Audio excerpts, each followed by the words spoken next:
Today we're going to be continuing on our discussion of land and water resources. We're going to be focusing specifically on the urban environment in this episode. And we will, under that heading, be talking about things like urban sprawl and urban planning. And we'll be finishing up by talking about transportation networks. Our opening view is of the Golden Gate Bridge, which connects the city of San Francisco with the city of Sausalito, California. And this is certainly part of a transportation network, and it connects urban areas. And these will be the focus of this program. So here's an urban center on the opposite coast. This is the New York City area, and it shows some features that are common to many urban centers. Just like San Francisco, New York is built with water access. In the case of San Francisco, it's San Francisco Bay. In the case of New York, it's New York Bay. And right in the foreground, you can see another bay, that's Newark Bay, which is also an important center of commerce. These kinds of places give the city access to shipping and trade of goods that can be carried by ships. And so many of our oldest urban centers are developed around waterways like this. These areas are called urban centers because this is where the people are. If you look at the density of buildings in this image here, you can see that they are quite densely spaced. And so all these buildings are associated with lots of people. And indeed, something on the order of half of the world's population is associated with an urban center like this one. So urban centers are centers of population and centers of commerce, and they are also, in many cases, centers of manufacturing. However, in recent times, a number of urban centers around the world have experienced declines as things like manufacturing have moved elsewhere. So, for example, some of our large urban centers in North America, like Pittsburgh and Cleveland, have seen real economic declines. And these urban centers are now having to reinvent themselves with a new kind of an economic model to revitalize them. And some cities have done very well. Others, like Cleveland, which has been in the news a lot in the last few years, have fallen on really hard times. Some cities have moved away from their traditional kind of manufacturing base and developed instead more modern kinds of manufacturing, like high-tech manufacturing associated with the computer industry and things like that.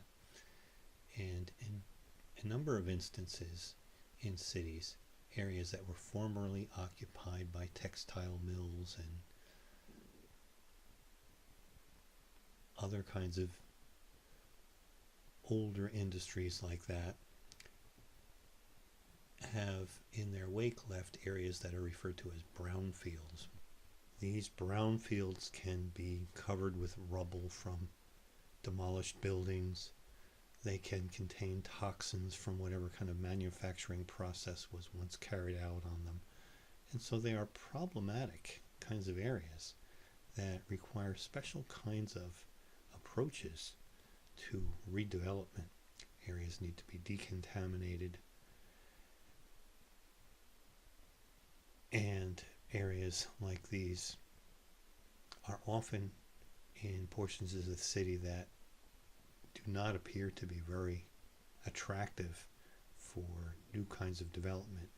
And so entire portions of a city might even have to be reinvented in order for these brownfields to be put back into productive use. Imagining cities and reimagining older cities falls under the heading of urban planning, which is something that has been going on in human history for a very long time.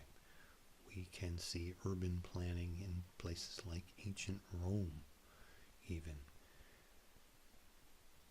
So people have been trying to develop their urban centers logically since antiquity. Now, in modern cities, this can often be a very difficult and very expensive process, not surprisingly. Think, for example, of all the kinds of services that cities must provide this densely packed population with densely packed buildings. There needs to be sanitation, there needs to be water supplied, there needs to be power supplied, transportation, infrastructure. One needs to have centers for things like manufacturing and centers for things like shopping. And even things like recreation have long been part of cities. And so there is a need for an overall plan that accounts for all these different needs of all these people living in the urban environment.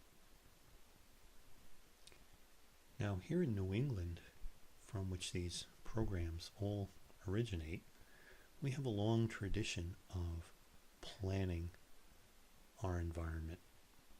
The traditional New England village is built around a model of having a cluster of homes and businesses in one location, and then radiating out from that cluster, that urban center you might call it, we have our agricultural lands. Most New England villages originally developed around an agricultural lifestyle. And that original model is still evident in many or even most of the towns throughout this whole region of the country. It actually is a very efficient means of planning human settlement because it minimizes the land that's taken up with buildings and maximizes the land which is still open for agriculture or other kinds of open space uses. So in essence, this rather old 17th century kind of a idea is very modern in many regards. It mimics what is today referred to as cluster planning,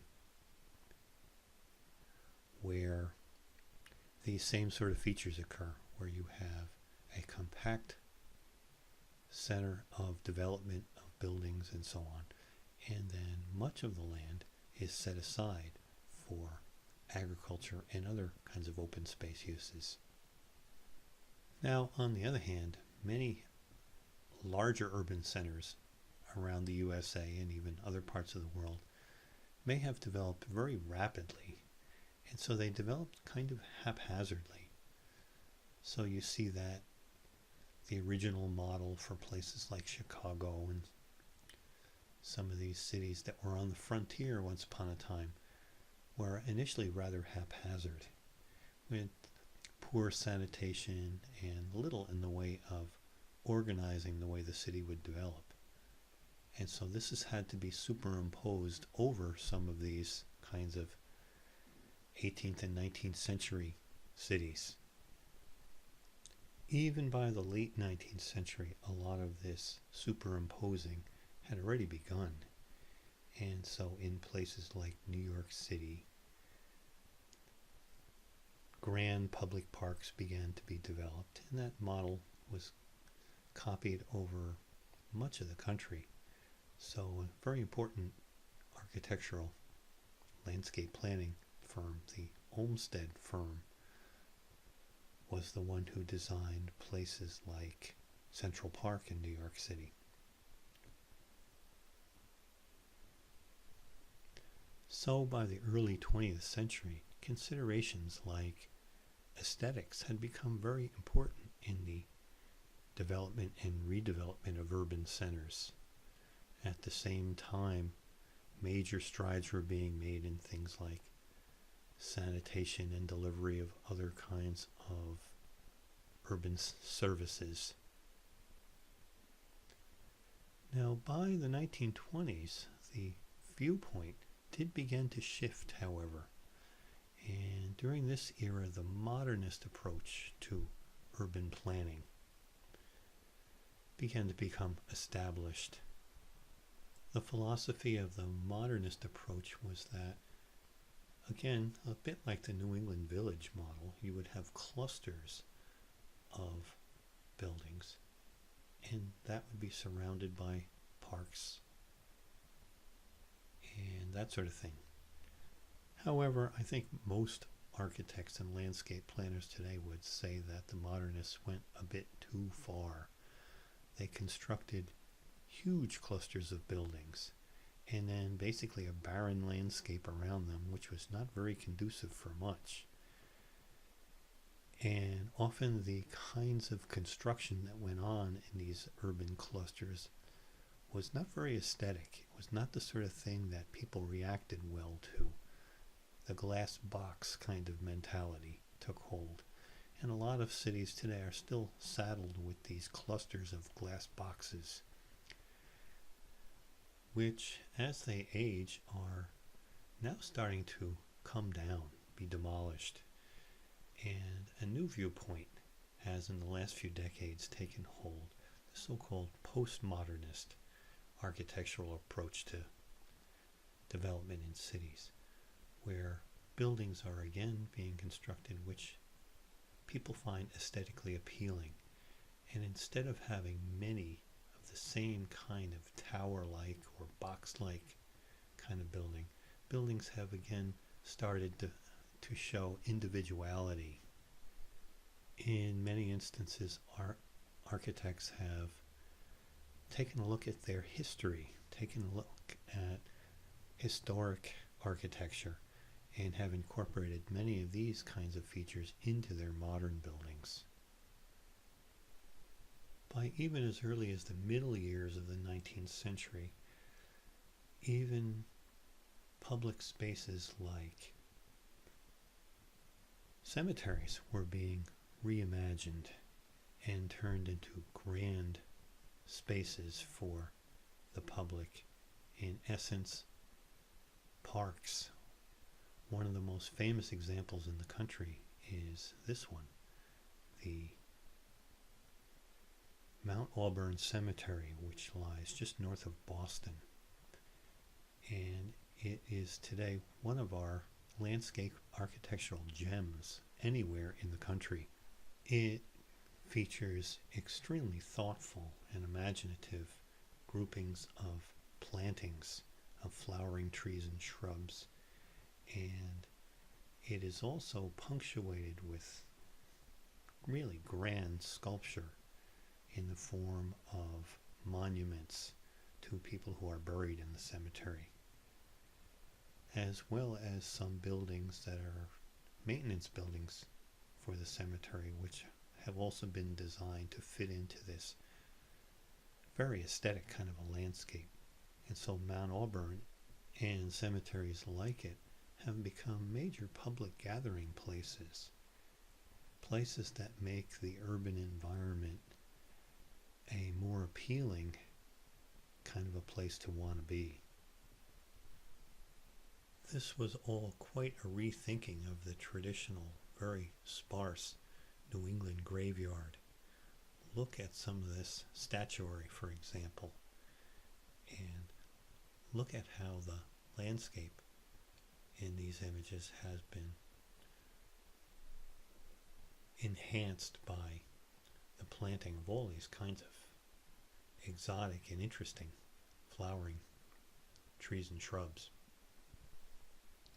One of the phenomena that has accompanied the development of the urban environment has been the phenomenon of urban sprawl, which, especially in the last century, with the invention of the automobile and development of highways, has accelerated greatly, so that cities have just spread further and further and further into the landscape. In fact, along significant portions of the east coast of North America, cities have basically grown into each other in a phenomenon that has been referred to as the megalopolis. So, for example, from Washington, D.C., all the way to Boston, it is almost continuous urbanization. There are little pockets and all of that. And in fact, one of the phenomena that accompanies this urban sprawl is fragmentation of natural habitats. And a good deal of research has been done about habitat fragmentation that indicates even when you have a significant parcel, even a few hundred acres, if it's surrounded by an urban landscape and isolated from similar natural landscapes, such places simply don't work the same anymore as do contiguous areas of natural landscape.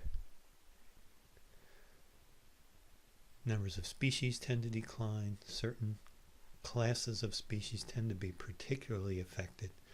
Those that require interiors of particular kinds of habitats like forest, things like that. Other things that we can say about urban sprawl are things like what characterizes it. It is often associated with what is referred to as tract housing, where developers come in and put up 100 of the same kind of house in kind of a cookie cutter fashion. The suburban shopping mall, and an infrastructure devoted to the automobile, highways and roads and all that, which further crisscross and subdivide and fragment any remaining natural habitats. And you can see that right in this image here. You're looking down on the remains of the Hackensack Meadows, which was once a vast complex of wetlands in the New York City area. Much of that area has now been reclaimed by filling it in, and buildings have been put on it, and other portions of it are crisscrossed with highways, and this system is now only a fraction of its original size, and what's left is in rather degraded condition, and also suffers, of course, from being polluted by all of these urban landscapes that surround it.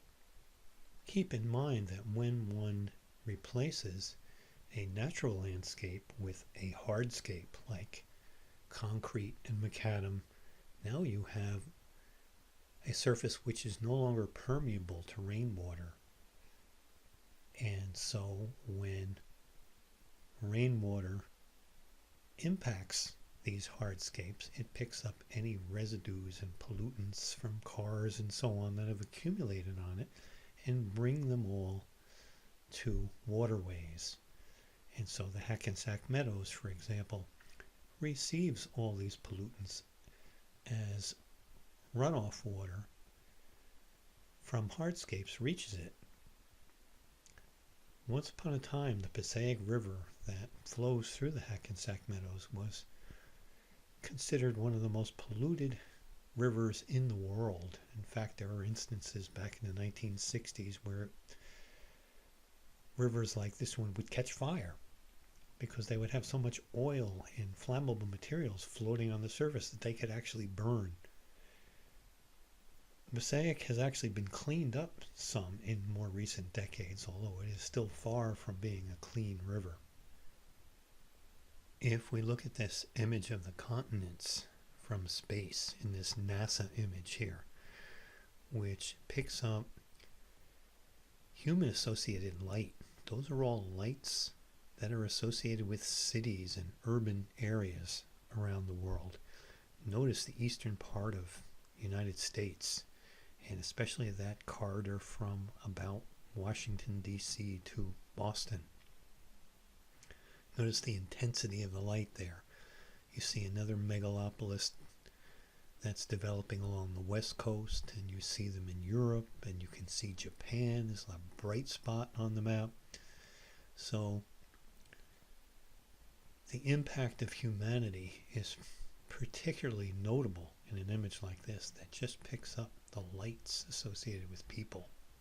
It is not just light that is detectable from space, however. The amount of thermal energy, heat, in other words, can also be profiled from satellites circling above the globe, and they can produce an image of cities that looks like this NOAA graphic here. This is a phenomenon referred to as the urban heat island. If we think of a typical midsummer day, a July day, let's say, in the city, and we look at the temperature of it compared to surrounding countryside, notice that the urban downtown is the hottest area with the highest temperatures, and rural areas are a good 5 to 10 degrees cooler. I often note when I'm listening to weather that in places like Boston and Hartford, major urban centers here in New England, that the temperature is often 10 degrees hotter than it is here in my country home. Notice that even suburban areas have higher temperatures than rural areas because you still have this higher density of construction. You have this higher density of black road surfaces that absorb heat instead of reflect it. Here's a NASA image that actually records the thermal energy on the surface of the Earth, with the amount of infrared radiation in this image being related to the reddest colors and the least infrared radiation relating to the bluer colors.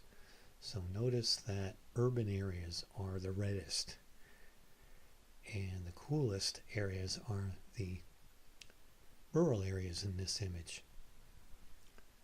Here's a similar kind of a NASA image comparing true color satellite imagery of the ground, and one can see in that upper image where the urban areas are, those gray spots, as opposed to the rural areas, the green areas on the map, and we can compare that with a temperature signature map in the lower part of the image, and one can see that the urban areas are the reddest and hence the hottest, and the rural areas are the whitest, which are the coolest. A related phenomenon can be seen in this NOAA image here, the phenomenon of the temperature inversion, which we've talked about a while ago under a different heading, but this is a good graphic of that.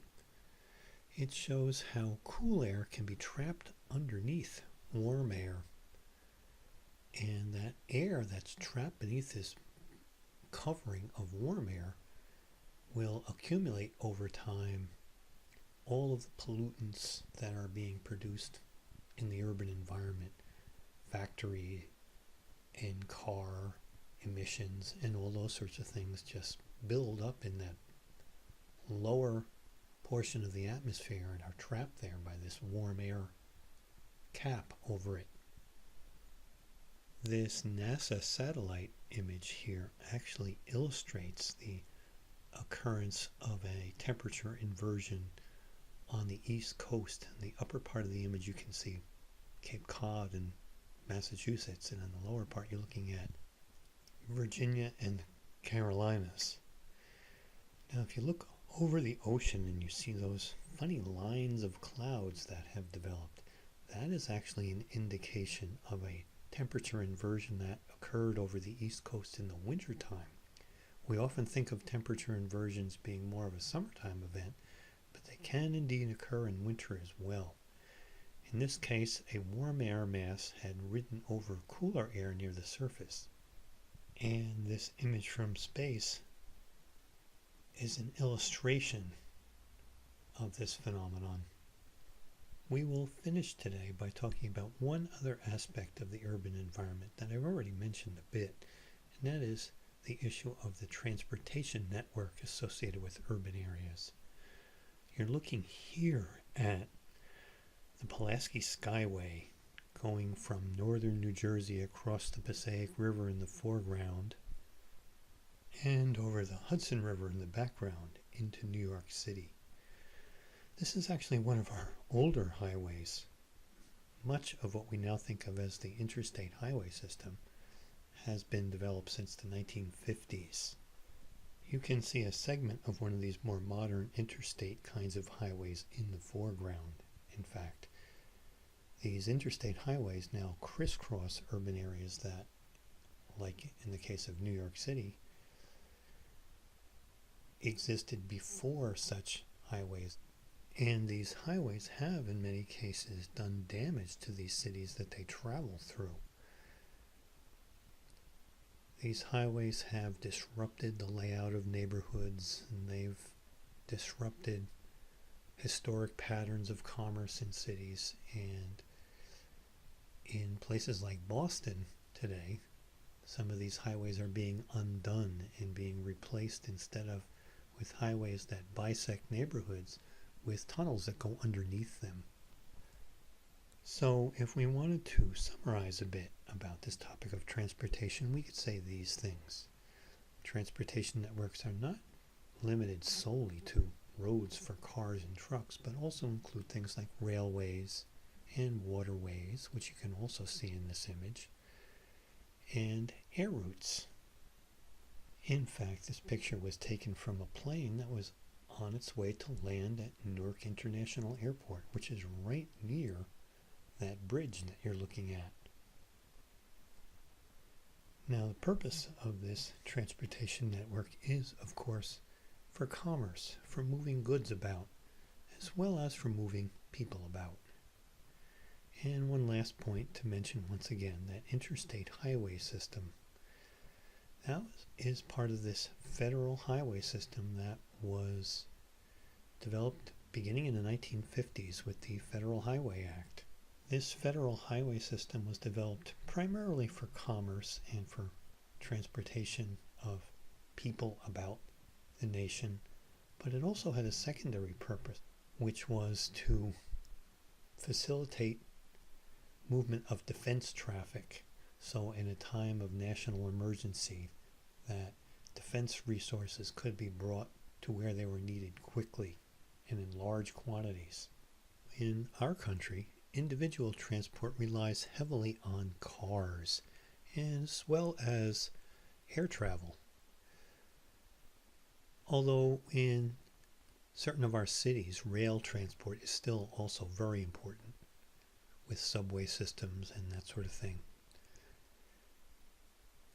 Now, although we tend to use cars for much of our transportation, mass transit is actually much more energy efficient, be it via rail or air or whatever. Rail, however, does tend to be used primarily for commerce, for shipping goods and that sort of thing. So, although roads provide access for us to wherever it is that we need to go, as well as providing commercial routes for delivery of goods, our road network has had unintended consequences. Roads tend to subdivide landscapes, for example.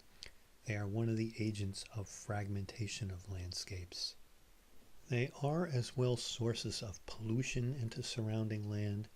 They can be involved in enhancing erosion. So roads are very much a double-edged sword. They have their positive aspects, but they also do have some significant negatives associated with them. And that realization has led to certain areas of public land being designated roadless.